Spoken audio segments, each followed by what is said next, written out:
Oremos juntos.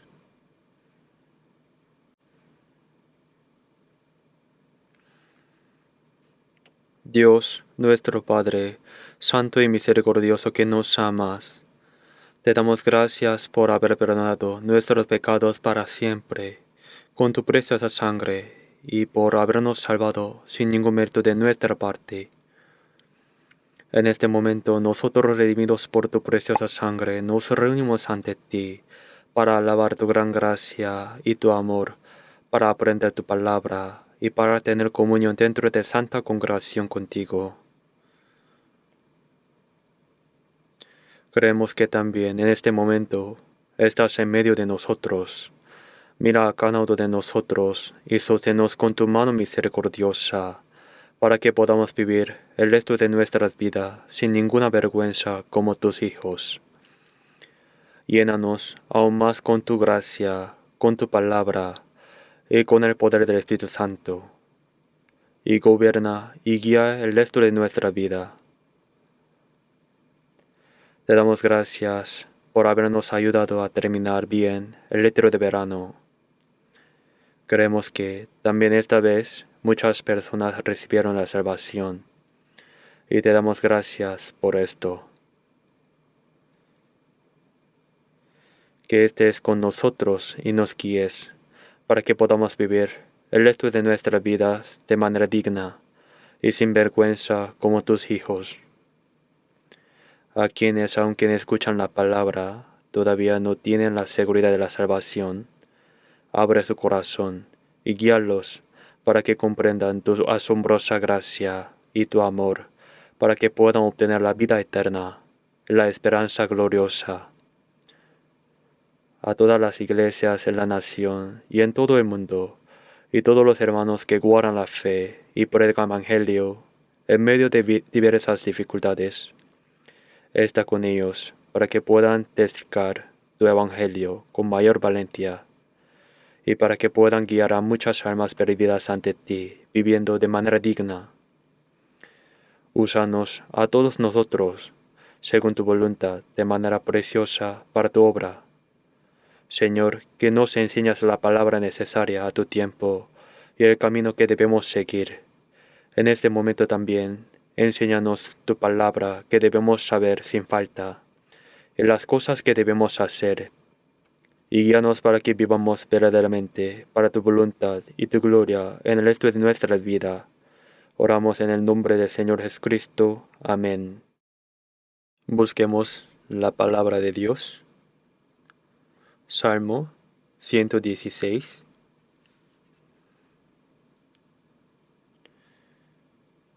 Salmo 116.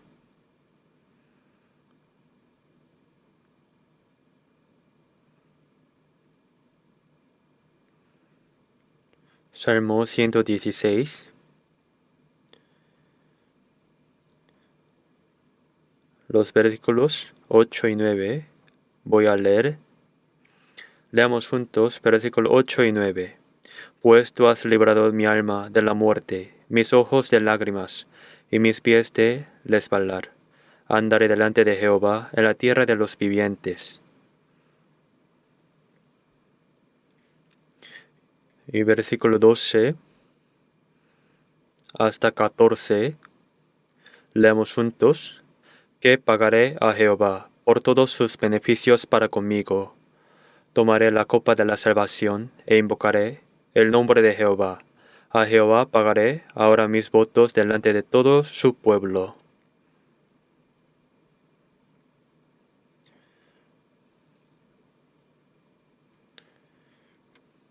Esta vez también, el séptimo ciclo del retiro de verano se acabó bien, en medio de la gracia de Dios.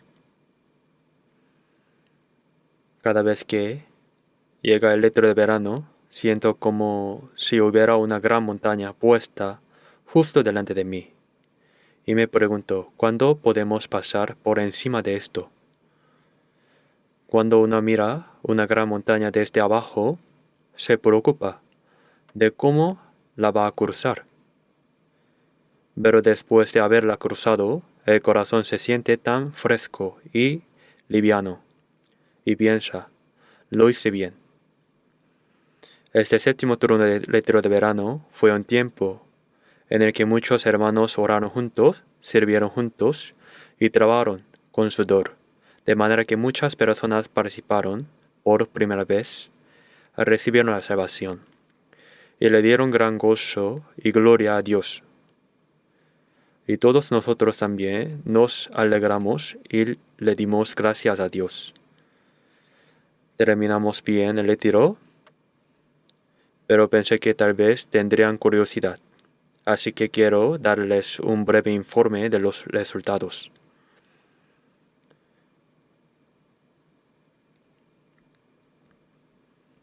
El número total de participantes en los 7 turnos fue de 86.229 personas.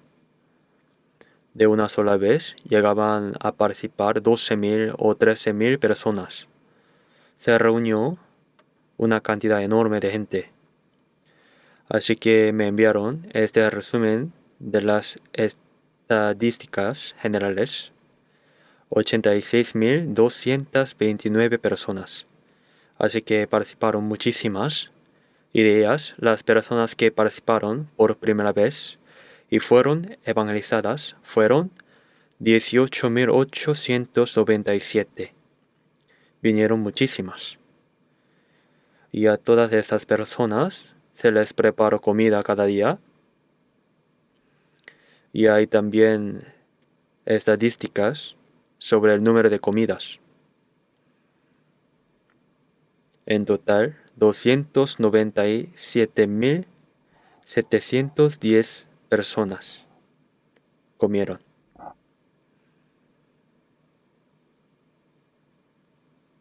Muchas personas comieron y tuvieron comunión juntas.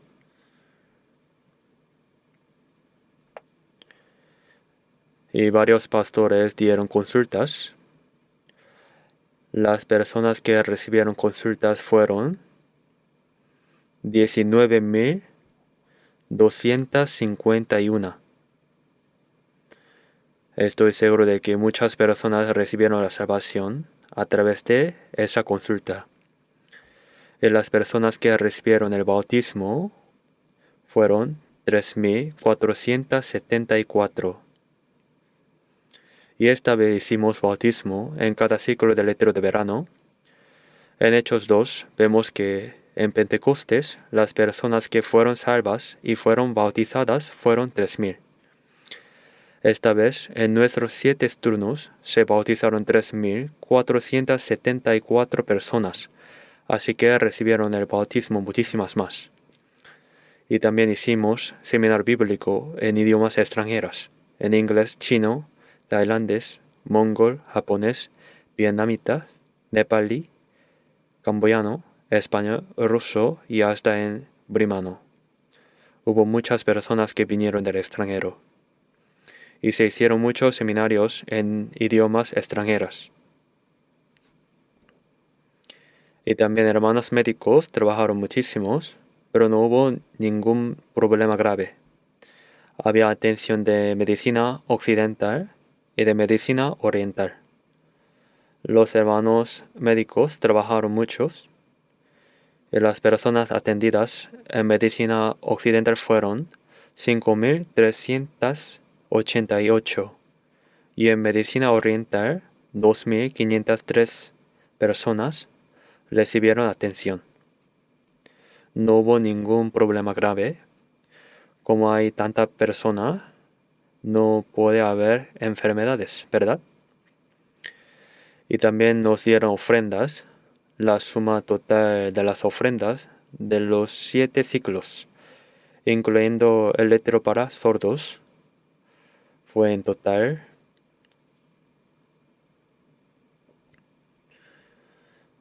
el número es tan largo que no lo entiendo bien. 332.549.960 wones.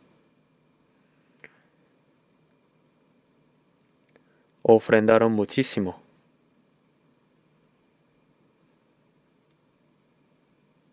y llegaron muchos autos de lo que pensábamos. En algún momento llegaron de una sola vez 2.500. 2.518 autos. Así que en total, la cantidad de autos estacionados fue de 15.563. Antes ni siquiera había lugar para unos pocos autos, pero ahora entraron de una sola vez más de 2.500 autos.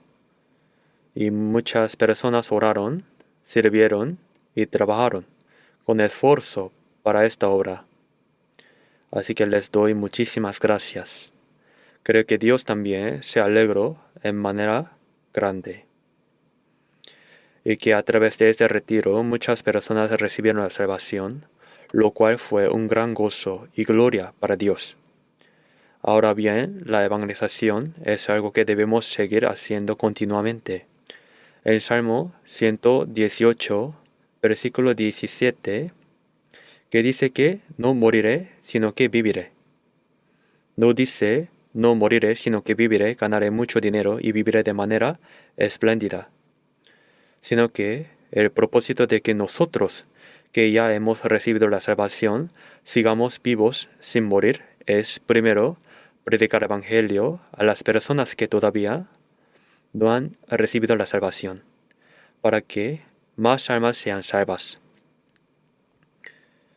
Ese es el propósito por el cual los cristianos salvos permanecemos vivos en esta tierra. Hoy habrá muchas personas que recibieron la salvación durante el retiro y que están participando por primera vez en la predicación del domingo. No solo existe la iglesia central de Seúl, hay 235 iglesias. Para que quienes acaban de recibir la salvación y quizás no lo sepan bien, les cuento. Estas 235 iglesias oran juntos, cooperan, se aman y se ayudan como si fuera una sola iglesia. Creo que habrían participado muchas personas recién salvas. Después de recibir la salvación, nuestra vida cristiana comienza primero teniendo comunión con los hermanos que ya han sido salvos. La vida cristiana es como cuando un niño nace, no está solo. ¿Acaso no tiene papá, mamá, hermano mayor, hermana mayor, tío, tía? Tiene familia. Así como el cuerpo crece siendo cuidado y amado dentro de esa familia, cuando uno recibe la salvación hay muchos hermanos que han sido salvos antes. Ahora comienza la comunión, como un solo Dios Padre, como hermanos, como pueblo de Dios, como hijo de Dios, que entrarán al reino celestial. Después de recibir la salvación, uno ya no está solo. Muchas personas han recibido la salvación. Y las personas que han sido salvas, teniendo un solo Dios Padre, se aman, se ayudan y se sostienen mutuamente. Y estarán juntas hasta que entren al reino de Dios. Y así que ahora a la persona que ha recibido la salvación la llamamos cristiano salvo, cristiano salvo. En Romanos capítulo 8 versículo 9 dice que la persona que no tiene el Espíritu de Cristo no es cristiana salva. Cuando uno recibe la salvación, decimos que ha sido perdonado de sus pecados, que ha sido salvado, que ha nacido de nuevo, que ha obtenido la vida eterna y también que ha recibido el Espíritu Santo.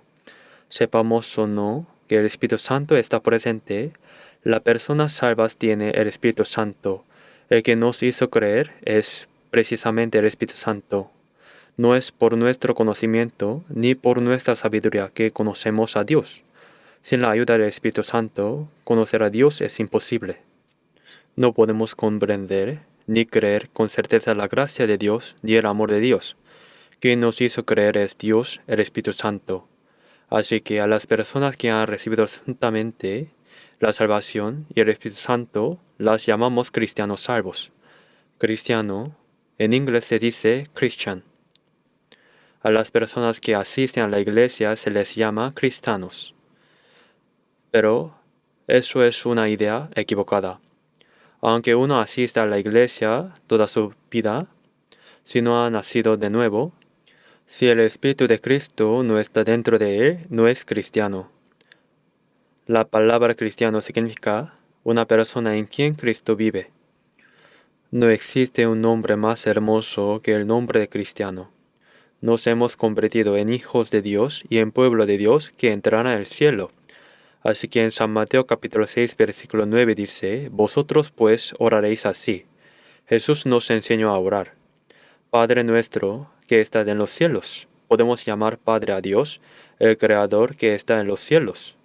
En Romanos capítulo 8 versículo 17 dice, si somos hijos, entonces herederos, coherederos de Dios juntamente con Cristo. La palabra heredero significa sucesores. Somos herederos de Dios que entraremos al cielo, coherederos juntamente con Cristo. Esa es la gloria. Así que, ahora que hemos recibido la salvación, decir, hemos sido perdonados de nuestros pecados, hemos sido salvados, hemos nacido de nuevo, hemos obtenido la vida eterna, es todo lo mismo. La persona que ha recibido la salvación ahora se convierte, con toda dignidad, en hijo de Dios y se convierte en ciudadano del cielo. Ahora la vida de fe no consiste en el esfuerzo y el empeño de un solo, sino que a las personas que han sido salvas, a los santos, a los hermanos, se les llaman hermanos y hermanas. Jesús dijo que quien hace la voluntad de su Padre, que está en los cielos, es su hermano, su hermana, su madre. No se trata de una relación carnal. Nosotros que hemos recibido la vida y la gracia espiritual de Dios somos ahora un solo pueblo de hijos de Dios, y por eso tenemos comunión dentro de esa multitud santa. Dentro de esa comunión, nuestra fe se va haciendo cada vez más firme. La fe crece y nos vamos transformando con dignidad en hijos de Dios.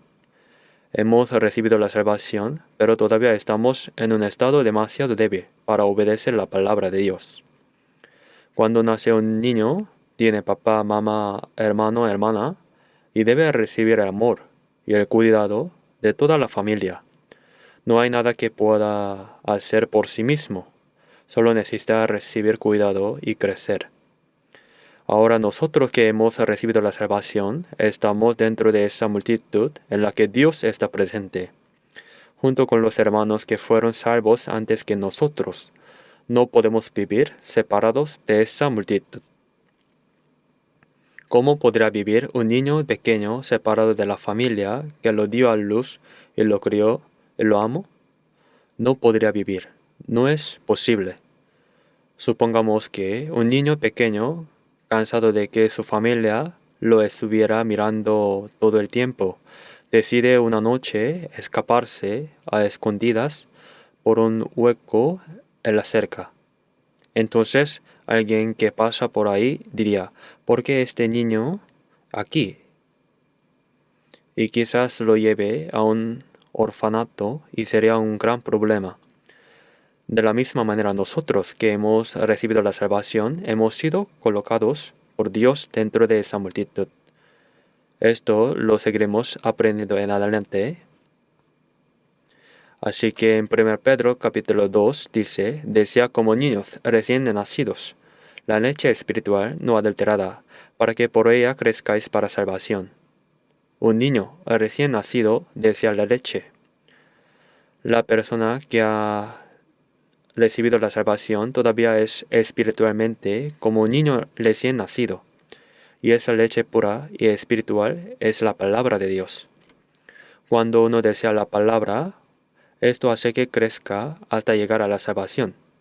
Existe una salvación que crece. Creemos que de manera digna, como hijo de Dios. Por eso los santos que han recibido la salvación no deben separarse de la multitud. Eso lo seguiremos aprendiendo más adelante. Hoy quiero hablarles con el título La vida del cristiano nacido de nuevo. Si al hablar se me acaba el tiempo, me detendré y continuaré la próxima vez. Así que la vida del cristiano nacido de nuevo, según lo que acabamos de leer, Salmo 116, versículo 12, que pagaré a Jehová por todos sus beneficios para conmigo. Cuán grande y asombroso amor y gracia ha recibido la persona que ha sido salva. Ha sido perdonada de sus pecados, ha obtenido la vida eterna. Una persona que estaba destinada eternamente al infierno ha recibido la asombrosa gracia de entrar al reino eterno de Dios, a la gloria de Dios. Dijo que pagaré a Jehová por todos sus beneficios para conmigo. La vida de cristiano es una vida que retribuye la gracia de Dios que nos salvó. Somos demasiado débiles para retribuir la gracia de Dios. ¿Todavía es así? Y el tiempo que tenemos para retribuir esa gracia de Dios también es demasiado corto. Hemos recibido la gracia tan grande, y aunque no podemos pagarla toda, debemos retribuirla de alguna manera. No puedo pagar la gracia de tu amor, pero mi corazón débil y mi cuerpo humilde será siervo del Señor. Aunque somos de corazón débil y siervos humildes, ser siervo del Señor significa convertirse en una persona que sirve al Señor. De ahora en adelante, el propósito de vivir ha cambiado. Antes, no nos esforzábamos por ganar dinero y trabajar duro en algo para vivir sin sentirnos inferiores a nadie. Pero, aun logrando eso, unas décadas después, uno moriría de todos modos. Pero para la persona que ha recibido la salvación, esa ya no es la esperanza. Después de recibir la salvación, tenemos la gracia de Dios que nos salvó, que nos dio la esperanza de entrar al reino eterno y que nos dio la vida eterna. Aunque muriéramos por el Señor, no podríamos pagar toda la gracia, no podemos pagarla, pero debemos retribuirla. Así que pagaré a Jehová por todos sus beneficios para conmigo. Retribuir significa responder de manera digna a la gracia que se ha recibido. Así que se trata de retribuir la gracia. Volvamos a ver de nuevo la palabra que acabamos de leer, Salmo 116, versículo 8. Porque tú has librado mi alma de la muerte, mis ojos de lágrimas y mis pies de resbalar. Esta palabra fue escrita hace unos 3000 años. 1000 años antes de la venida de Jesucristo. Pero esta palabra es precisamente dada a nosotros, que hemos nacido de nuevo. Tú has librado mi alma de la muerte hacia la vida.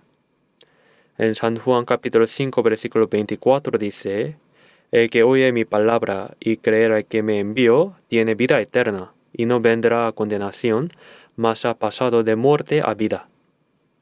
La persona que ha recibido la salvación ya no será juzgada nunca más, y ha obtenido la vida eterna. Nuestro destino ha sido trasladado del camino que llevaba al infierno, al camino de la vida eterna, de la muerte a la vida, ¿verdad? Nos rescató de la muerte y libró mis ojos de las lágrimas. Vivir en este mundo es verdaderamente lágrimas y sufrimientos. Nacimos llorando. ¿Hay alguien que haya nacido riendo? Dicen que este mundo es un lugar donde uno nace llorando, vive llorando y se va llorando. ¿Cuántas dificultades, tristezas y sufrimientos hay? Pero el libro, mis ojos de las lágrimas. En Apocalipsis capítulo 21 dice, al entrar en el cielo nuevo y la tierra nueva, Dios enjugará esas lágrimas. Incluso después de recibir la salvación, vivir conforme a la voluntad del Señor también trae dificultades, sufrimientos y lágrimas. Pero Dios dijo que enjugará las lágrimas. Libró mis ojos de las lágrimas y mis pies de resbalar. Estábamos por caer en el pecado y casi caer hasta el infierno, pero Dios nos sostuvo. Nos libró de resbalar. Andaré delante de Jehová en la tierra de los vivientes. La tierra de los vivientes es ahora el resto de nuestra vida, viviendo delante de Dios y junto con Dios. Antes de recibir la salvación, vivíamos lejos de Dios, dándole la espalda. Y en lugar de seguir a Dios, vivíamos arrastrados por el diablo. Pero Dios nos rescató del poder del pecado y de la muerte, del poder del diablo. Estábamos por caer en infierno, pero Dios nos sostuvo. Nos libró de resbalar. Andaré delante de Jehová en la tierra de los vivientes. Ahora, en el resto de nuestra vida, en la tierra de los vivientes, no podemos vivir separados de Dios. En Génesis capítulo 5 vemos que Enoc caminó con Dios durante 300 años. No fue que se fuera a las montañas a orar sin andar con Dios, sino que teniendo una vida matrimonial, teniendo hijos y viviendo, tuvo comunión con Dios. Las personas que han recibido la salvación no llevan la vida cristiana apartándose de este mundo para hacer penitencia en las montañas. Igual que los demás, también trabajan para su empleo, hacen negocios y se esfuerzan en la vida, pero el Señor está con ellos y caminan con Dios. El Señor está dentro de mí. Siempre está con nosotros. En San Mateo capítulo 10, versículo 30 dice: Dios tiene contados hasta los cabellos de nuestra cabeza. ¿Hay alguien que se cuente sus propios cabellos? Ni siquiera podemos contar nuestras pestañas. Pero que Dios cuente hasta nuestros cabellos no significa que Dios, sin nada mejor que hacer, se dedique solo a contar cabellos, sino que significa que no hay nada que Él no sepa. Yo creo y también confío en que el Señor conoce bien toda mi situación y sé con certeza que siempre me cuidará. Una madre conoce todo lo que su pequeño hijo necesita y se preocupa incluso por las pequeñas cosas que no son buenas para su salud y lo ayuda. Dios conoce toda nuestra situación y nos ayuda. No es solo que nuestros padres nos ayudan, sino que Dios conoce toda nuestra situación y nos ayuda. No basta con creer únicamente que Él nos salvó, también debemos creer esto. Así que nosotros que hemos recibido la salvación no podemos vivir el resto de nuestra vida separados de Dios. Levantarnos por la mañana junto con Dios, vivir todo el día conforme a la voluntad de Dios y también cuando dormimos, Dios está con nosotros. Sea que estemos despiertos o dormidos, hagamos lo que hagamos. Esa vida de caminar con Dios es lo que aprendemos dentro de la iglesia. Enoc caminaba con Dios y Dios se lo llevó vivo. Hay dos personas que fueron al cielo vivas sin morir, Enoc y Elías. Nosotros también. Cuando el Señor venga, subiremos vivos sin morir. Si vemos el mundo en estos días, parece que el Señor va a venir muy pronto, mientras aún estamos vivos. Estamos viviendo en la última época. Qué gran bendición de Dios es haber recibido la salvación en esta última época. Ahora, en el resto de nuestra vida, andaremos delante de Dios. No podemos vivir separados de Dios. También el Salmo 116, versículo 12 dice: que pagaré a Jehová por todos sus beneficios para conmigo. Por todos sus beneficios. No sabemos cuántas son todos sus beneficios. Dios, para salvarnos, envió a su Hijo unigénito, en forma de hombre, a este mundo lleno de pecado. En Filipenses capítulo 2, versículo 6 dice: Jesús es el Creador igual a Dios.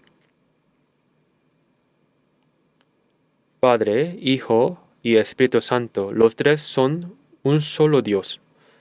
Con nuestro conocimiento no podemos comprenderlo todo, pero es cierto.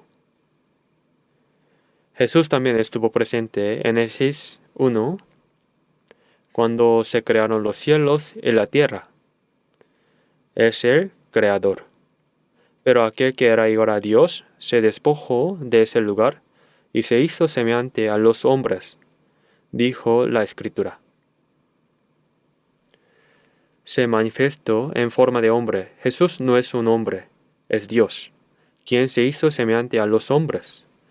Concebido en el vientre de una virgen, estuvo en un pesebre, en un establo de animales, acostado sobre un comedero de animales que olía a estiércol.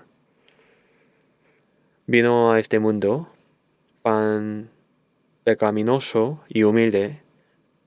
Vivió 30 años como hijo de un pobre carpintero. ¿Quién diría que él era hijo de Dios, el Cristo? Y después de que Jesús fue bautizado en el río Jordán, durante los 3 años y medio de su ministerio público, recorrió la tierra de Israel predicando el Evangelio, resucitando muertos, limpiando a los leprosos, abriendo los ojos de los ciegos, expulsando demonios, mostrando los milagros de Dios y manifestando la palabra y el amor de Dios. Aquel que no tenía pecado tomó sobre sí todos los pecados del mundo entero y murió en la cruz. Y al tercer día resucitó. Durante 40 días se manifestó mostrando que había resucitado. Y ante muchas personas que lo vieron, subió al cielo desde el monte de los olivos. Se fue dejando la promesa de que cuando este evangelio fuera predicado por todo el mundo, él vendría de nuevo. Ahora la Biblia que tenemos fue escrita primero en hebreo, algunas partes también en arameo, y el Nuevo Testamento fue escrito en griego.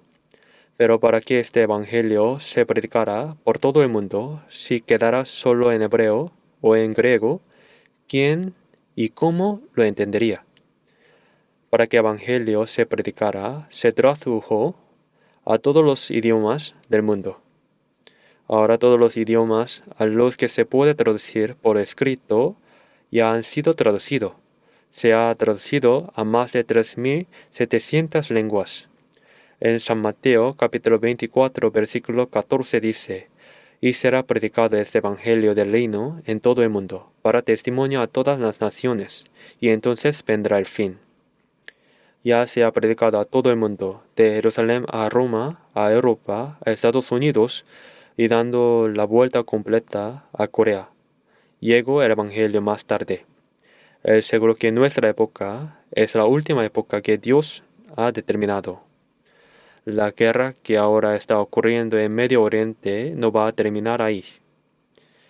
Va a quedar en una especie de tregua a medias y luego Rusia va a bajar y ocurrirá la última guerra. En Ezequiel capítulo 38, ahí interviene el ejército de China comunista y también Estados Unidos, y el mundo entero viene a atacar Jerusalén. En ese momento Dios juzgará a todo el mundo. No es una guerra en la que unos ganan y otros pierdan, sino una guerra en la que Dios juzga al mundo. La forma de esa guerra será una guerra nuclear. Eso ya está justo delante de nuestros ojos. Dicen que se viene una época de inteligencia artificial, que todo será una época divertida. Hay que despertar de este sueño. No viene una época divertida ahora, sino una época terrible. Es la época en la que Dios juzga a este mundo. Qué bendición tan asombrosa de Dios es que nosotros hayamos recibido la salvación en esta última época. Ahora no debemos simplemente alegrarnos por haber recibido la salvación, sino que debemos vivir de manera digna como hijos de Dios, como cristianos salvos. ¿Cómo debe vivir un cristiano salvo está en la Biblia? ¿Puede una persona salva vivir de manera parecida a una persona no salva? ¿Puede una persona que ir al cielo vivir de manera parecida a una que ir al infierno? No. ¿Cómo pueden ser iguales la luz y las tinieblas? ¿Cómo pueden tener algo que ver entre sí la vida y la muerte, los hijos de Dios y los hijos del diablo? Todavía vivimos en este mundo, pero no somos personas que pertenecen a este mundo. En San Juan capítulo 15 Jesús dijo, Vosotros no sois del mundo, sino que yo os elegí del mundo. Somos salvos y separados del mundo para el reino y la gloria de Dios. Así que, ¿qué pagaré a Jehová por todos sus beneficios para conmigo? Para salvar a un pecador como yo, dejó la gloria celestial y vino a este mundo tan pecaminoso. Vivió 30 años experimentando las dificultades de ser hombre, y durante 3 años y medio, mientras recorría la tierra, cuánto sufrimiento padeció. Jesús dijo que las zorras tienen guaridas y las aves del cielo nidos, mas el Hijo del Hombre no tiene dónde recostar su cabeza. Durante 3 años y medio predicó delante del templo de Jerusalén, y por la noche dormía en los montes de los olivos, expuesto al frío rocío, y finalmente, para redimir nuestros pecados, murió en la cruz. ¿Con qué pagaré a Jehová por todos sus beneficios para conmigo? Y después de que Jesús murió, resucitó y ascendió, 10 días después vino el Espíritu Santo. Había dicho que cuando el Espíritu Santo viniera, Él nos testificaría. 120 personas llenas del Espíritu Santo predicaron primero el Evangelio con valentía a los israelitas. Testificaron con valentía que aquel Jesús a quien clavaron en la cruz, Dios lo resucitó y lo hizo Cristo y Señor. Ese Evangelio se predicó primero en Jerusalén, luego en toda Judea, en Samaria y ahora se ha predicado hasta lo último de la tierra. Todas las gracias que Jehová nos ha dado incluye habernos dado el Espíritu Santo, para que ese Evangelio se predicara hasta los confines de la tierra, y que ese Espíritu Santo conmoviera nuestro corazón para hacernos comprender la gracia de Dios, salvarnos y darnos incluso la esperanza segura de entrar al cielo. ¿Qué pagaré por todos sus beneficios? Somos demasiado débiles para recompensar la gracia de Dios. También es demasiado corto el tiempo que tenemos de vida para recompensar la gracia de Dios, pero aún así debemos retribuirla. Tomaré la copa de la salvación e invocaré el nombre de Jehová. A Jehová pagaré mis votos delante de todo su pueblo. Tomar la copa de la salvación significa que, habiendo recibido la salvación, alabamos esa gracia de Dios. Los himnos tienen muchísimos contenidos, pero alabar esa gracia gloriosa de Dios significa el Señor tomando cuerpo humano, siendo alguien sin pecado, derramó hasta la última gota de su preciosa sangre hasta morir en la cruz, para perdonar completamente nuestros pecados. Y luego el Espíritu Santo vino y nos ayudó a comprender esto y nos ayudó a ser salvos. Por todas estas gracias, a Jehová pagaré mis votos delante de todo su pueblo. Esta palabra nos dice cómo debemos retribuir la gracia de Dios. Dijo que hacemos un voto delante de Dios para vivir dentro de la voluntad y la gloria de Dios. Un voto. De ahora en adelante viviré para el Señor, viviré para la voluntad y la gloria de Dios. Ese es el voto. Veamos un momento la Biblia. Vamos a aprender un poco de 2 de Corintios capítulo 5.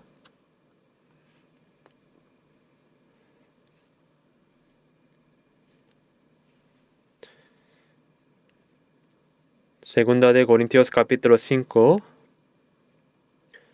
versículo 15. Capítulo 5, versículo 15. Leemos juntos. y por todos murió, para que los que viven ya no vivan para sí, sino para aquel que murió y resucitó por ellos.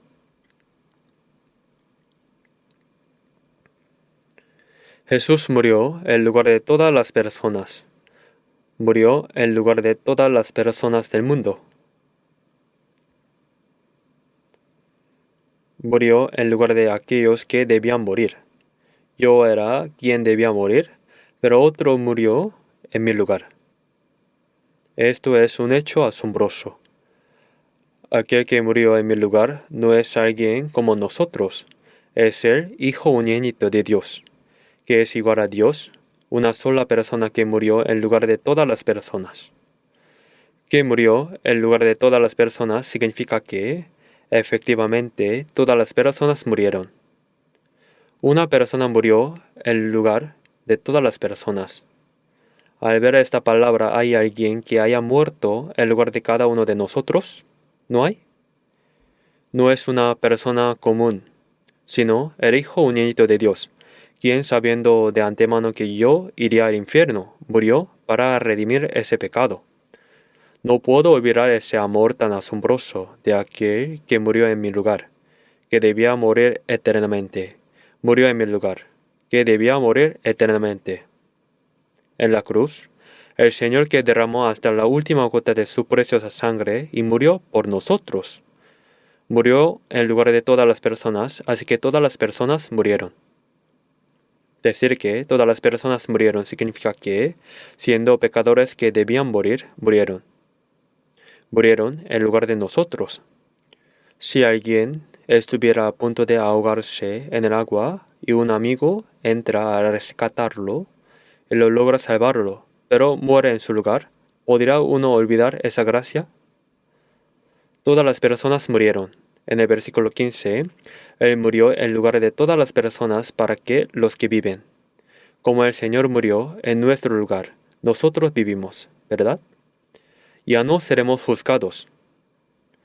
Para que los que viven ya no vivan más para sí mismos, sino para aquel que murió y resucitó por ellos. Ahora la persona que ha recibido la salvación ya no vive para sí misma. Después de recibir la salvación, no se vive para uno mismo. Para vivir para aquel que murió en lugar de uno y resucitó. Murió para pagar el pecado que llevaría al infierno, y resucitó de nuevo, se vive para el Señor. La persona que ha recibido la salvación tiene un propósito distinto en la vida. Ya no se trata de cómo tener éxito, ganar mucho dinero y vivir de manera espléndida, sin sentirse inferior a nadie en este mundo. ¿Qué se logrará con esa vida? Terminará en unas pocas décadas, y si terminara ahí sería bueno, pero después de morir ahí, juicio e infierno. Es porque no lo saben que viven así. Vamos a buscar Romanos capítulo 14. Romanos capítulo 14, versículos 7 y 8. Leemos juntos. Porque ninguno de nosotros vive para sí, y ninguno muere para sí. Pues si vivimos, para el Señor vivimos, y si morimos, para el Señor morimos. Así pues, sea que vivamos o que moramos, del Señor somos. Aquí dice, ninguno de nosotros. Aquí estamos nosotros.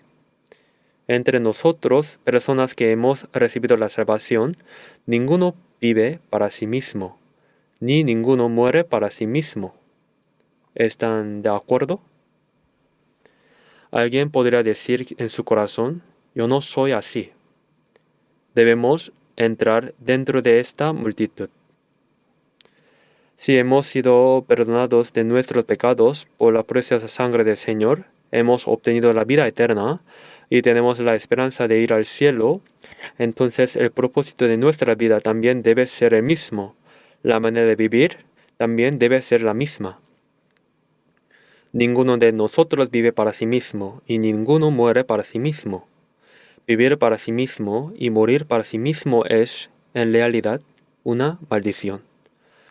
Si vivimos para el Señor vivimos, y si morimos para el Señor morimos, sea que vivamos o que muramos somos del Señor. El Señor nos compró pagando el precio con su preciosa sangre.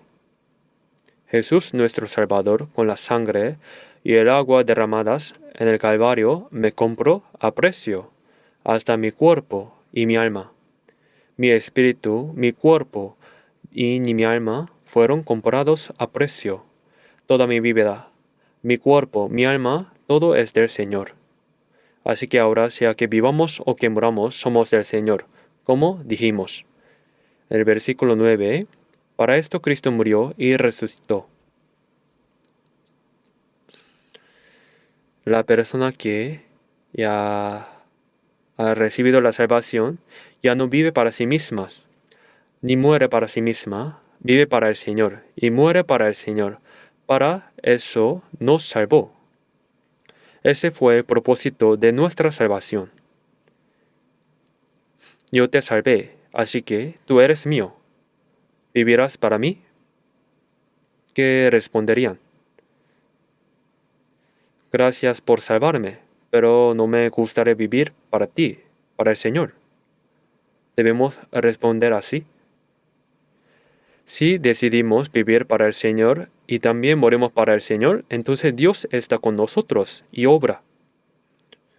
Así que el versículo 9, Romanos capítulo 14 y versículo 9, porque para esto Cristo murió y resucitó y volvió a vivir, para ser Señor así de los muertos como de los que viven, de los vivos y de los muertos, de las personas vivas o de las personas muertas, de las personas salvadas, para que vivan para el Señor.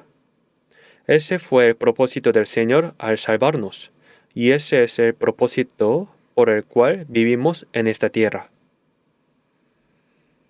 Dijo que estimada es a los ojos de Jehová la muerte de sus santos, la muerte de sus santos. En Salmo 116, versículo 15 dice, estimada es a los ojos de Jehová la muerte de sus santos, porque la considera estimada. Busquemos Apocalipsis capítulo 14. Apocalipsis capítulo 14, versículo 13. Voy a leer el versículo 13. Oí una voz que desde el cielo me decía, escribe, bienaventurados de aquí en adelante los muertos que mueren en el Señor. Sí, dice el Espíritu, descansarán de sus trabajos, porque sus obras con ellos siguen.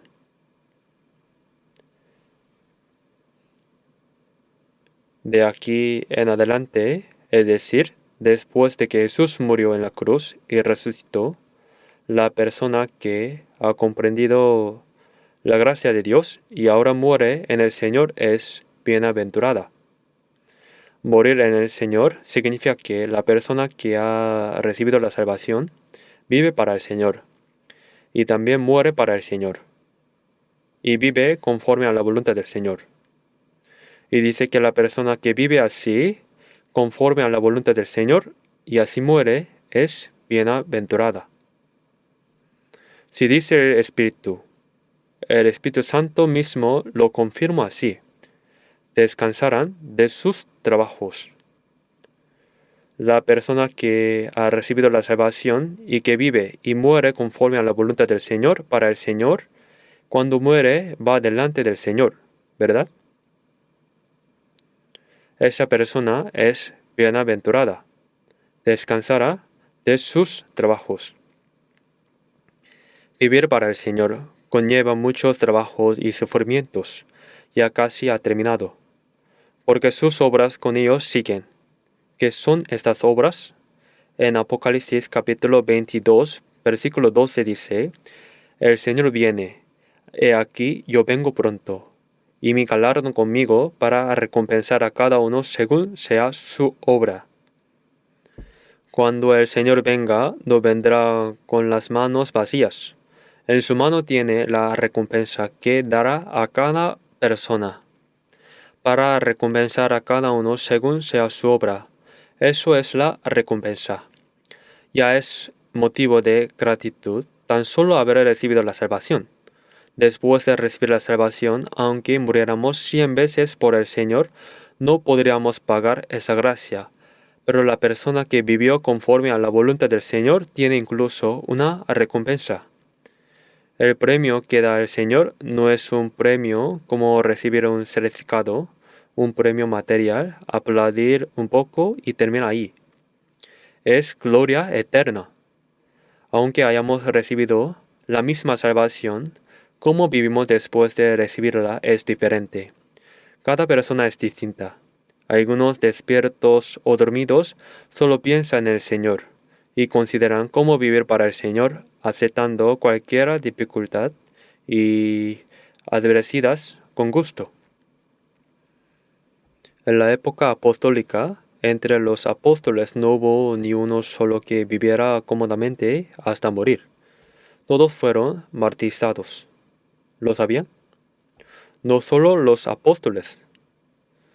Si hablamos de Romanos capítulo 16, versículo 3, el apóstol Pablo dice de sus colaboradores, Priscila y Aquila, que ellos expusieron incluso su propio cuello por él.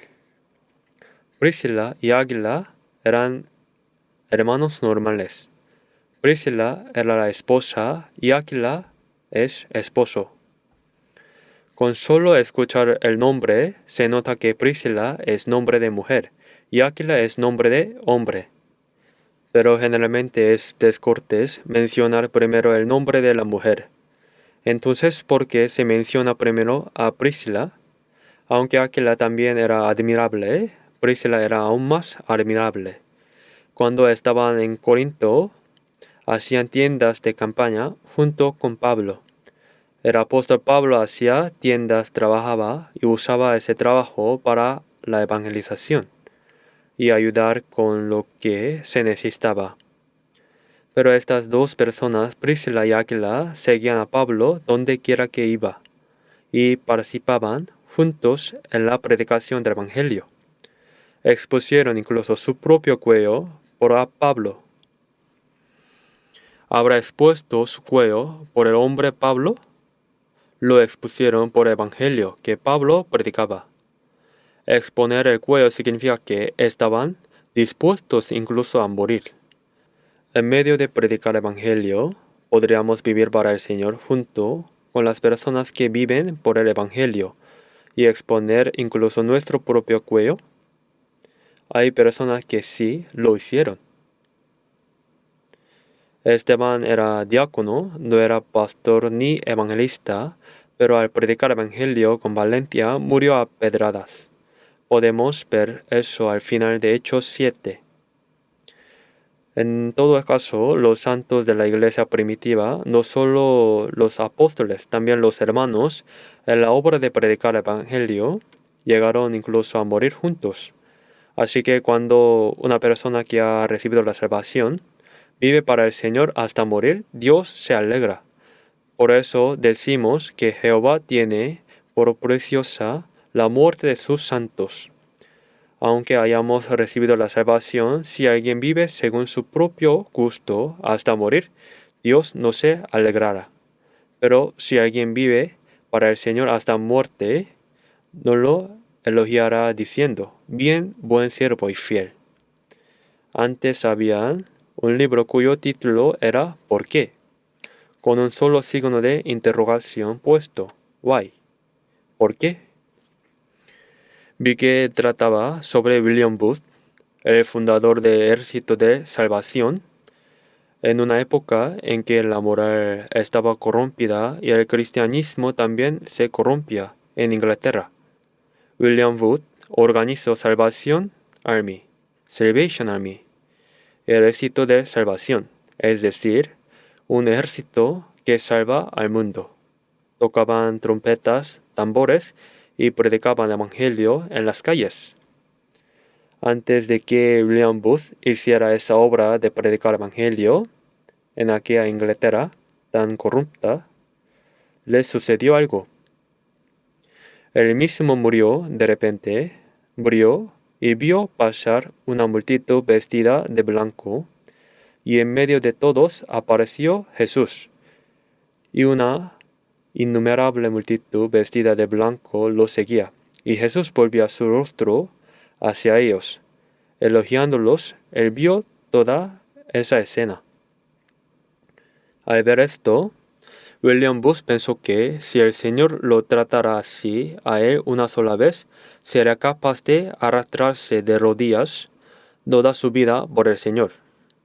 Pero el Señor lo miró a él con un rostro de gran vergüenza. Miraba a aquella gran multitud con un rostro de elogio, pero al mirarlo a él, lo miró con un rostro de gran vergüenza. Y entonces el Señor le dijo: William Booth, te envío de nuevo al mundo. Al ver esta visión de que si vivía para el Evangelio, para el Señor, podría participar en aquella multitud vestida de blanco. William Booth despertó. Se asustó muchísimo. Desde entonces, William Booth predicó evangelio en las calles. William Booth es sin duda una persona que nació de nuevo. Aunque lamento decirlo, ahora del éxito de salvación solo queda la olla de las donaciones. Al principio, en Inglaterra, el éxito de salvación era literalmente Salvation Army, un ejército que salva al mundo. Predicaban evangelio, así que después de ver al Señor en su gloria y de escuchar su voz en esa visión, William Booth dijo esto: si por el Señor pudiera participar en esa gloria de la multitud santa, dijo que estaría dispuesto a arrastrarse de rodillas sobre piedras toda su vida. Descansarán de sus trabajos, porque sus obras con ellos siguen. Si por el Señor sufrimos, vivimos y también morimos, el Señor nunca lo olvida y nos lo retribuye. ¿Lo sabían?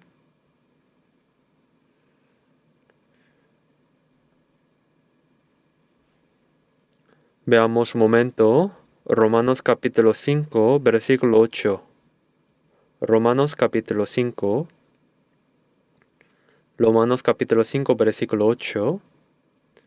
Leamos juntos.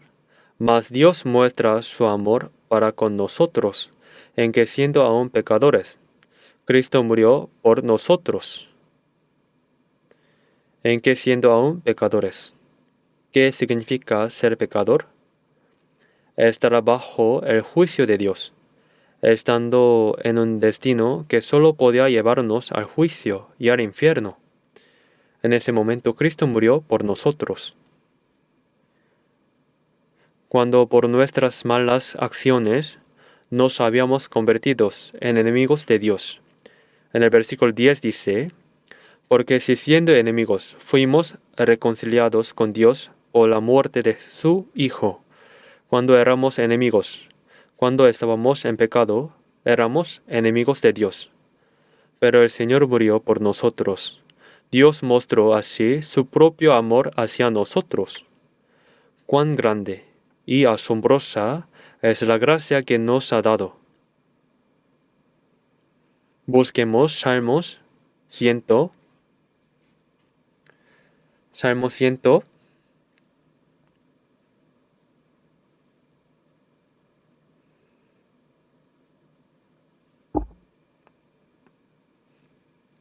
Salmo 100, versículo 3. Versículo 3. Versículo 3. Leamos juntos. Sabed que Jehová es Dios. Él nos hizo, y no nosotros a nosotros mismos. Pueblo suyo somos, y ovejas de su prado. Sabe que Jehová es nuestro Dios. El nombre Jehová significa Dios creador, el Dios que nos salva, aquel que derrama su gracia. Ese es su significado. Sabe que Jehová es nuestro Dios. Él nos hizo, y Dios es quien nos formó. En Génesis capítulo 1, versículo 27 dice, Dios creó al hombre conforme a su imagen, creó varón y hembra. Después de crear todo lo demás, al final Dios creó al hombre conforme a su propia imagen. Dios, que nos formó a su imagen, es quien nos hizo. Nos hizo y somos suyos. Nuestras almas y nuestro cuerpo son del Señor, ¿verdad? Somos su pueblo y las ovejas que apacienta. Fuimos hechos por el Señor, somos del Señor. Somos su pueblo y somos las ovejas que el Señor apacienta.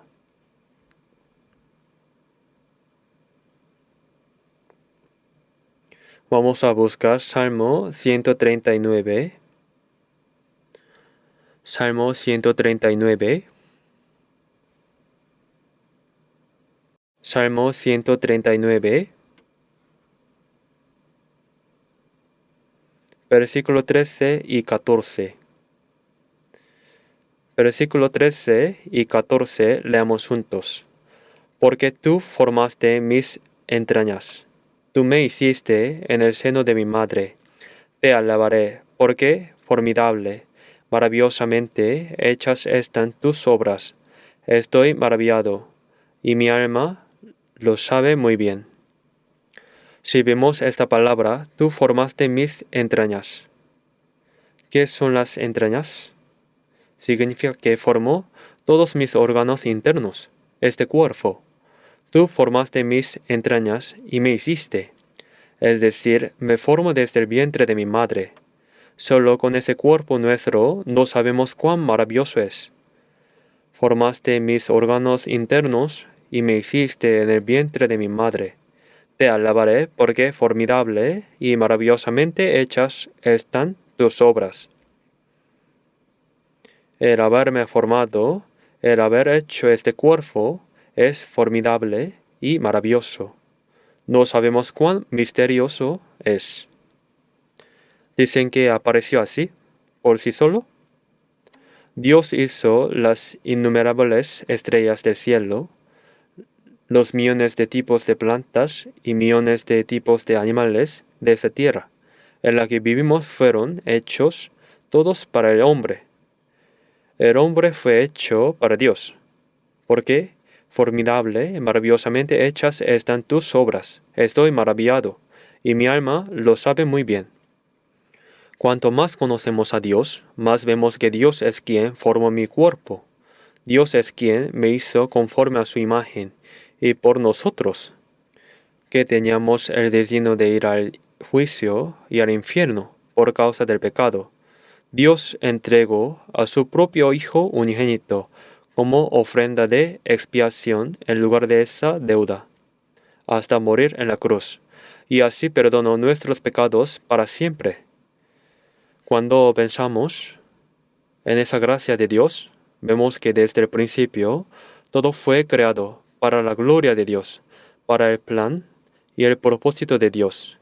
Y cuando pensamos en esto, que cuando éramos pecadores nos amó y entregó a su Hijo propio, unigénito, hasta la muerte por nosotros.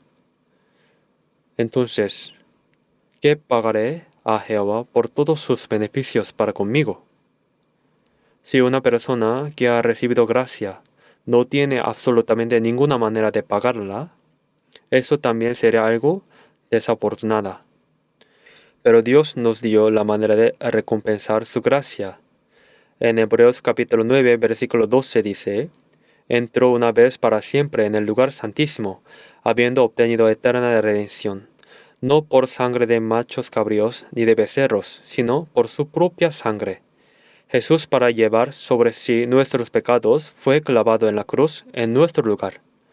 La cruz era, en la época romana, el instrumento de ejecución que Roma creó para matar a las personas más criminales. A la persona que sería clavada en la cruz, la noche anterior la encerraban en la cárcel le quitaban toda la ropa, la ataban a un poste y usaban un látigo de cuero terrible. En la punta tenía cuernos o piezas de metal afiladas y con eso la golpeaban. Todo el cuerpo quedaba desgarrado por completo y perdía toda su sangre. Y luego cargando la cruz, con una corona de espinas puesta, lo llevaban al lugar de ejecución y lo clavaban en la cruz. A las 9 de la mañana lo clavaron y a las 3 de la tarde murió. Durante 6 horas Jesús clavado en la cruz derramó toda su sangre. Al final dijo, Dios mío, ¿por qué me has desamparado? Eli, Eli, lama sabactani, en hebreo. Dios mío, ¿por qué me has abandonado? ¿Por qué? ¿Por qué lo abandonó? Para no abandonarnos a nosotros que íbamos al infierno.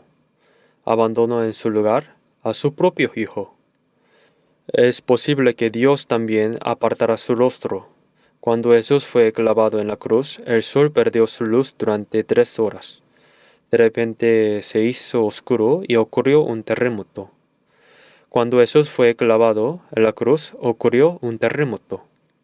¿Qué significa esto? Que también Dios apartó su rostro y también el sol perdió su luz. También la tierra lloró. ¿Por qué lo abandonó? Dios, para salvarnos, abandonó a su propio Hijo unigénito. Y así nos salvó. Y para salvarnos, Dios envió al Espíritu Santo, quien nos ayudó a comprender su gracia y a creer. Si Jesús murió en la cruz en nuestro lugar, pero no lo sabemos absolutamente nada, ¿qué pasaría? Si no supiéramos si Jesús murió por nosotros o no, el Espíritu Santo vino y nos hizo saber que Dios entregó a su propio Hijo unigénito hasta la muerte por nosotros, y que con esa preciosa sangre perdonó nuestros pecados para siempre. Y al tercer día, rompiendo el poder de la muerte, resucitó. Y no desapareció como humo, sino que se manifestó durante 40 días. Uno de los discípulos de Jesús, llamado Tomás, parece que era muy dudoso. Cuando Jesús apareció por primera vez a los discípulos, Tomás no estaba, había ido a otro lugar. Cuando Tomás llegó, le dijo, hace poco Jesús pasó por aquí. Jesús, tal como dijo, verdaderamente resucitó. Entonces Tomás preguntó, ¿lo tocaste? No lo toqué. Hay que tocarlo. ¿Cómo saber si acaso es un espíritu? Yo sin tocarlo no puedo creer. Tomás era muy dudoso. Cuando yo evangelizaba en Ucrania, me dijeron que Tomás había estado ahí evangelizando. En Ucrania hicieron una estatua de Tomás. Una semana después, el Señor apareció de nuevo. A Tomás le dijo, tócame, mira la marca de la lanza de mi costado. Mete tu mano ahí. ¿Qué habrá hecho? Seguramente, aunque un poco avergonzado, se la metió. La tocó. Señor mío y Dios mío. Supo que Jesús era igual a Dios. Jesús le dijo, porque me has visto, creíste. Bienaventurados los que no vieron y creyeron. No lo vemos, pero a través de la palabra tenemos muchas evidencias todavía más seguras que verlo directamente. Si Jesús no hubiera resucitado, como decían los judíos, los discípulos hubieran escondido su cuerpo en algún lugar y difundido la mentira de que resucitó. ¿Podrían haber estado dispuestos a morir por difundir esa mentira? Los discípulos también huyeron todos, temerosos de los judíos. Cuando escucharon que había personas que habían visto al Jesús resucitado, los discípulos judíos se reunieron por eso. Jesús apareció Apareció durante 40 días. Al final, ante muchas personas que lo observaban, subió al cielo desde el Monte de los Olivos. Yo fui 3 veces a Jerusalén y cada vez que fui visité el Monte de los Olivos. Dice que Jesús en el lugar mismo donde ascendió descenderá cuando venga de nuevo a la tierra. Así que en Zacarías capítulo 14 versículo 4 dice, cuando venga de nuevo sus pies se posarán sobre el Monte de los Olivos, que está al oriente de Jerusalén. En el mismo lugar donde ascendió, ahí mismo descenderán cuando venga de nuevo a la tierra. Después de que Jesús se fue, envió al Espíritu Santo, y quien nos hizo comprender la gracia de Dios es precisamente el Espíritu Santo. No fue que alguien, por ser inteligente o hábil, comprendiera por sí mismo la gracia de Dios. Cuando predicamos Evangelio deseando con fervor que las almas conectadas reciban la salvación, el Espíritu Santo obra junto con nosotros. Cuando el Espíritu Santo venga, Él me testificará. El Espíritu Santo testifica. Con el Espíritu Santo que se nos dio, se busca hacer que conozcamos la gracia de Dios. Quien nos hizo conocer y comprender es el Espíritu Santo. Ese mismo Espíritu Santo nos ayuda a comprender la gracia de Dios y nos da la seguridad de la salvación, y al mismo tiempo nos guía hasta que entramos al reino de Dios. Busquemos Salmo 48, versículo 14. Salmo 48, versículo 14. Leamos juntos. Porque este Dios es Dios nuestro eternamente y para siempre.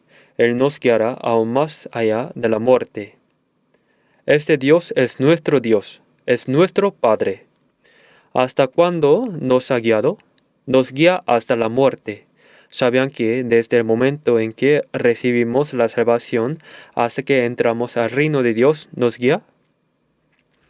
No es alguien que después de que recibimos la salvación nos dice, nos vemos en el cielo. Durante el tiempo que vivimos en este mundo, el Señor está con nosotros. En San Mateo capítulo 28, versículo 20, cuando Jesús ascendía por última vez, dijo, He aquí yo estoy con vosotros todos los días, hasta el fin del mundo. El Señor está a nuestro lado en este tiempo también. No vemos al Señor, pero el Señor nos ve a nosotros por completo. ¿Conocen Gálatas capítulo 2, versículo 20? Gálatas capítulo 2, versículo 20. ¿Pueden recitarlo todos de memoria? ¿Lo intentamos? Con Cristo estoy juntamente crucificado, y ya no vivo yo, mas vive Cristo en mí. Y lo que ahora vivo en la carne, lo vivo en la fe del Hijo de Dios, el cual me amó, y se entregó a sí mismo por mí. Con Cristo estoy juntamente crucificado. ¿Cuándo? Cuando Jesús murió, a mí también se me clavó. Que Jesús muriera es una sola cosa junto con el hecho de que también morí. Así que yo, siendo un pecador destinado a morir por causa del pecado, cuando Jesús murió, también morí junto con él. Ahora ya no vivo yo, sino que Cristo vive en mí. Dentro de la persona que ha recibido la salvación, el Señor está presente. Aunque no sepamos que está presente, en verdad está presente. El Señor está en nuestro corazón, nos hace comprender su gracia, nos hace comprender su voluntad, nos ayuda a vivir conforme a su voluntad y siempre nos cuida. Es quien nos guía hasta la muerte. El Hijo de Dios que me amó y se entregó a sí mismo por mí. Me amó y por mí, el Hijo unigénito de Dios murió por un pecador como yo. Ahora ese Señor está dentro de mí. El Señor ahora se ha convertido en el nuevo dueño dentro de mí. Así que nosotros, si es la voluntad del Señor, vivimos Si es la voluntad del Señor, morimos. Si es la voluntad del Señor, hacemos esto o aquello. Aunque yo quiera hacer algo con muchas ganas, si no es la voluntad del Señor, no lo hago. Sea que viva o que muera, hágase tu voluntad. Eso es la vida cristiana. ¿Cómo van a vivir?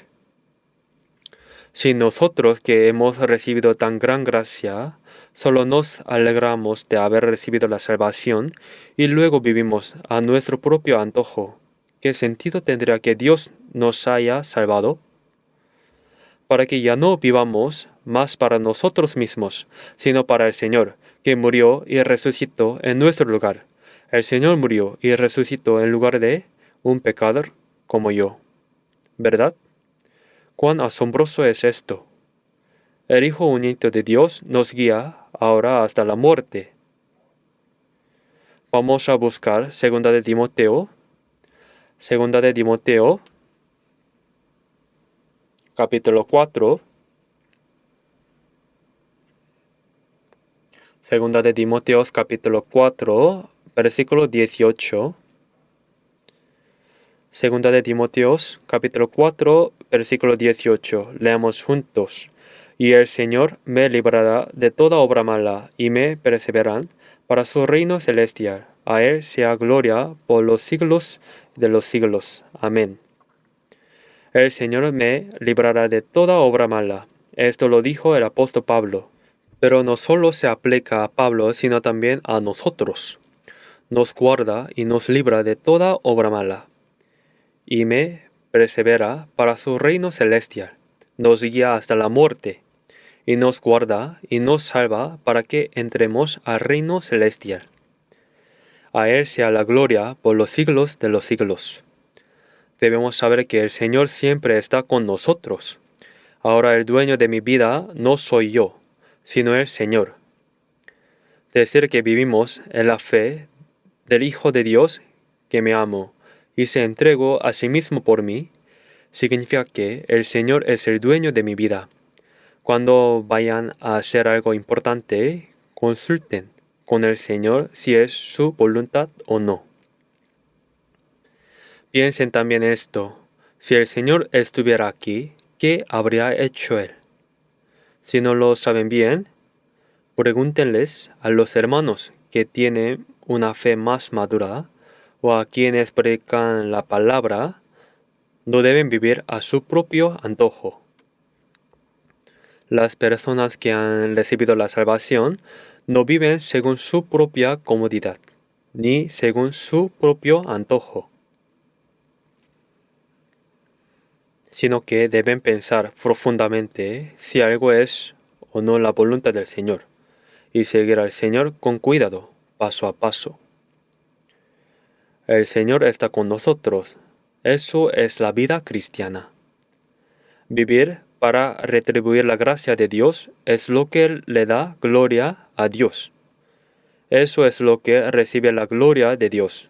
Es mi propia vida de retribuir la gracia de Dios. Aunque durante toda la vida sufrimos por el Señor, vivimos para el Señor y morimos para el Señor. No podemos pagar toda esa gracia.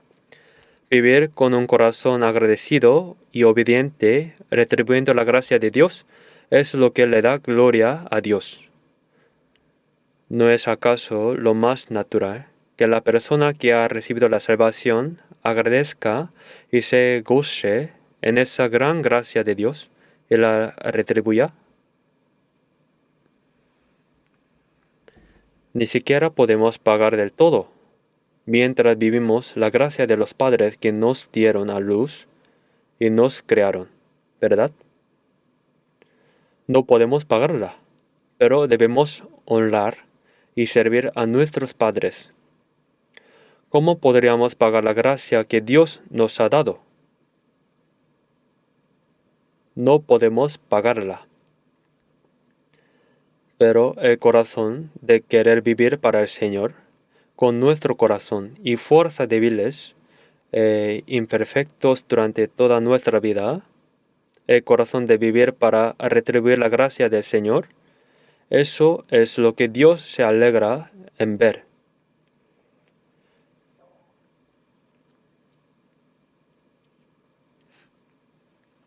¿Conocen la historia del conde Zinzendorf de Alemania? En Alemania, el conde Zinzendorf era un gran señor feudal. Pero este conde Zinzendorf era una persona que había recibido la salvación. Había recibido la salvación, pero parece que no sabían cómo vivir. Pero en un museo de Alemania había un cuadro de Jesús con una corona de espinas clavado en la cruz. Y debajo del cuadro estaba escrito lo siguiente: Yo hice todo esto por ti, ¿y tú qué estás haciendo por mí? El Señor decía: Yo así clavado en la cruz, derramando mi sangre, te salvé. ¿Y tú qué estás haciendo por mí? Así es. What are you doing for me? El Señor murió por mí, perdonó mi pecado para siempre y me salvó. Pero yo no hago nada por el Señor. Dicen que se puso de rodillas delante de ese cuadro, que llegó a llorar sin fin. Mi cuerpo y mi alma son tuyos. De ahora en adelante viviré para ti. Y dicen que hizo un pacto con el Señor. Viviré toda mi vida conforme a tu voluntad. Y ofreció toda su gran fortuna para la predicación del Evangelio. El famoso Juan Wesley de Inglaterra, quien siendo pastor luego recibió la salvación, ¿lo conocen? Se encontró con Wesley, se les llama puritanos. Había personas en Inglaterra que sufrían persecuciones por su fe. Ayudó a estos puritanos. Zinzendorf usó toda su fortuna para el Evangelio. De verdad vivió para el Señor. No es que Dios quiera que hagamos únicamente grandes obras, sino que empecemos por hacer para el Señor las pequeñas cosas que podamos hacer. Ahora también tenemos algo que podemos hacer para el Señor. Esta vez, durante el retiro, también lo sentimos. Cada vez que hay retiro, hermanas que dirigen el tráfico en la calle principal, echando sus manos en medio del calor, recibiendo con tanto gusto a los que llegan por primera vez y guiándolos continuamente. Los hermanos que limpian, los que ni siquiera duermen de noche cuidando los autos y dando indicaciones. Las hermanas madres que en la cocina, junto a ollas calientes, hierven la sopa y cocinan el arroz. Los hermanos que limpian. También los hermanos lavan los platos y todas las tareas difíciles.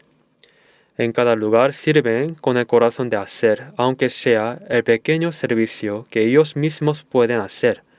En el retiro, las personas que evangelizan, las que sirven, van dispuestas a hacer algo. No hay nadie que vayan simplemente a divertirse. Alguien me dijo que si uno paga la cuota del retiro una sola vez, puede seguir yendo indefinidamente. Para la persona que evangeliza, eso está perfectamente bien. Pero si alguien no evangeliza ni tiene ninguna tarea que hacer y simplemente va a comer y a dormir ahí, sin la preocupación de tener que cocinar en casa, si existe una persona así, debe cambiar de actitud. Hay que ir con algo que hacer. Si uno va sin ninguna tarea, ¿no sería demasiado cómodo? En todo caso, dicen que hay personas así. Eso no debe ser. Yo no puedo predicar desde el púlpito, no puedo dar consulta a los que llegan por primera vez, pero yo también tengo algo que hacer en la obra de predicar evangelio, ya sea limpiando, lavando platos o dando indicaciones, todo eso. Cuando se ve que se hace por el Señor y por el evangelio, es motivo de gran gozo y gratitud. Así que todo eso es para nosotros cristianos salvos la manera de servir al Señor. Que una persona no salvada sirva para poder recibir la salvación no tienen ningún sentido. La persona no salva no debe intentar servir, sino que debe escuchar la palabra y anhelar con fervor recibir la salvación. ¿Acaso Dios salva a una persona no salva porque trabaja y sirve con esfuerzo? No la salva. Esto no es la voluntad de Dios. Después de recibir la salvación, hay muchísimas maneras de retribuir la gracia de Dios. Si estudian la Biblia, lo sabrán perfectamente. Eso hay que hacerlo. Saberlo y no hacerlo es pecado. En Santiago capítulo 4, versículo 17 dice, el que sabe hacer lo bueno y no lo hace, le es pecado. Saber que se debe retribuir la gracia de Dios y no retribuirla, no tener ni siquiera del deseo de retribuirla, eso es pecado. Recibimos una gracia tan grande y hacemos como que no la vemos. ¿Qué pagaré a Jehová por todos sus beneficios? Si buscamos bien, hay muchísimas maneras de retribuirla. Debemos hacer lo que cada uno pueda hacer. Dando las palabras se acabó el tiempo. En el próximo tiempo tendré que hablarles de nuevo sobre qué es la vida cristiana. Oremos juntos. Dios Padre misericordioso, nosotros que vivíamos lejos de ti en medio del pecado, siguiendo los deseos de nuestra propia carne, merecíamos recibir el juicio, la ira y el castigo eterno. Pero te damos gracias porque nos has dado tu gracia, tu compasión y tu gran amor. Cuando aún no te conocíamos, enviaste a su Hijo unigénito Cristo y recibiste en nuestro lugar la maldición y el juicio que debíamos recibir. Y moriste en la cruz, con tu preciosa sangre derramada, nos perdonaste para siempre, y nos salvaste sin ningún mérito nuestro. Te damos gracias por toda esta gracia. Señor, que por medio del Espíritu Santo nos ayudaste a comprender tu gracia y a ser salvos por la fe. Y también te damos gracias por la gracia con que después de recibir la salvación nos guardas, nos ayudas y nos guías hasta que entremos en tu reino eterno. A nosotros, redimidos por tu preciosa sangre, gobiernanos y guíanos con tu palabra y tu gracia, para que el resto de nuestra vida vivamos verdaderamente para tu voluntad y tu gloria. Y si hay alguien que, aunque escuchan la palabra, todavía no comprenden con certeza tu gracia, abre su corazón y guíalo para que obtenga juntamente con nosotros la vida eterna y la esperanza, y pueda vivir el resto de nuestras vidas para tu gloria. Oramos en el nombre de nuestro Señor Jesucristo. Amén.